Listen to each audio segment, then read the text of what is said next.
And the energy that's coming in from the beginning of October to the end is the King of Chalices, another person just popping up, yeah? You had a lot of people pop up in your October reading, so this doesn't surprise me that somebody is kind of filtering back through. However, I think this is actually a new person, and so it's a water sign, Cancer, Pisces, Scorpio energy, and they're coming in. Let's see what's going on with that. And then we have the Queen of Swords. Golly, you maybe, okay, I have another idea here that's happening, because, okay, Queen of Wands, Two of Chalices, Page of Swords, and Eight of Swords. Okay. So Gemini, I think you're actually, a lot of you guys are going to be in the limelight in October, okay? So a lot of you guys, like all these people are popping up, and I think it's because you are actually going to be the center of attention for October. All of these people are going to be watching you and wanting to help you and need you. So I actually feel like Geminis are going to be like on TV, are going to be heard on YouTube or like Facebook, or, you know, like you are going to be a lot of Geminis are going to be seen in that regard. I mean, having King, Queen, Page, and then in your October overarching, we had a ton of people show up too.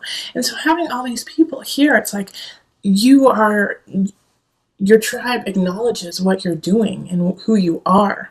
So you know, what are you going to do with that? But I think whether you like it or not, people are going to be coming to you all of October. And this Queen of Wands energy, Queen of Swords, and King of Chalices all popping up. And then we have the Two of Chalices and the Eight of Swords kind of linking everything together.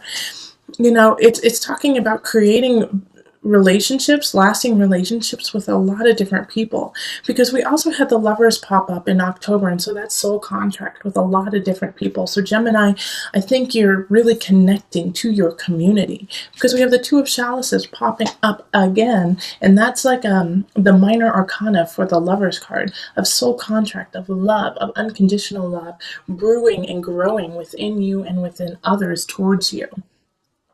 Now, the thing that's popping up here is the Eight of Swords, and that is, you know, self-doubt about your past, self-doubt about possibly helping all these different people. You know, a lot of Geminis might be humanitarians and reaching out to those in need.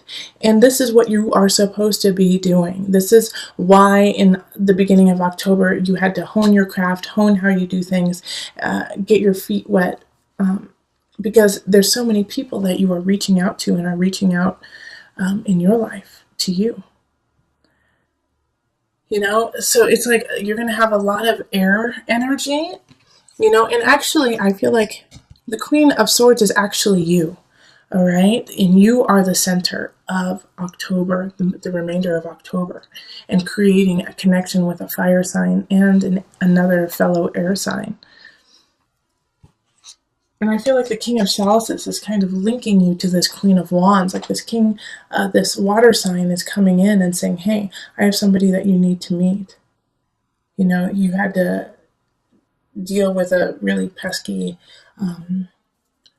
what was it, Queen of Cups in the beginning of October. So like a water sign, another water sign. And in a way, maybe that water sign from the past who was kind of being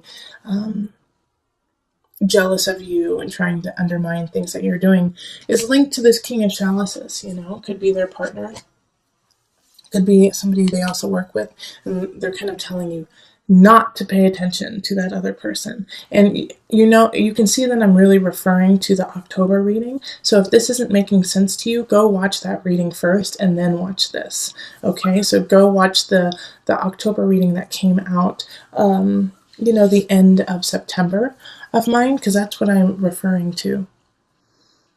But you got a lot of people showing up, a lot of people wanting to, you know, Page of Swords, that's abundance, and so they're trying to help you with your abundance. But also with the Page of Swords, they could also be trying to put some reality in what you want to create.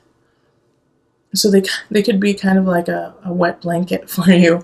Like you have all of these visions and ideas and people are like, yeah, let's do it, Gemini, let's do it. And then this Page of Swords is like, that's a great idea, but let's get back to reality, you know?